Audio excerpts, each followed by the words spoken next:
Album song का poster आप सभी के बीच में रिलीज हो चुका है। तो इस गाने के बारे में आप सभी को बताने वाले हैं, तो चलिए वीडियो करते हैं स्टार्ट। तो दोस्तों सबसे पहले बात करते हैं गाने के बारे में, जिस गाने का नाम है साड़ी के प्लेट। इस गाने को लिखा है DK दीवाना ने और म्यूजिक दिया है आर्य शर्मा ने। गाने को गाया है खेसारी लाल यादव और शिल्पी राज ने।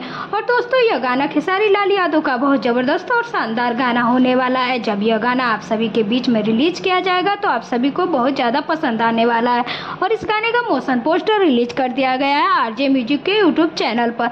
तो बात करें इस गाने को कब रिलीज किया जाएगा, तो यह गाना आप सभी के बीच में कल या परसों रिलीज कर दिया जाएगा RJ म्यूजिक के यूट्यूब चैनल से। तो आप सब इस गाने को जरूर सुनिएगा, काफ़ी ज़बरदस्त और बवाल गाना होने वाला है। और अगर आप हैं खेसारी लाल यादव के फैन तो इस वीडियो को लाइक करें और साथ ही साथ चैनल को भी जरूर सब्सक्राइब करें। Thank you.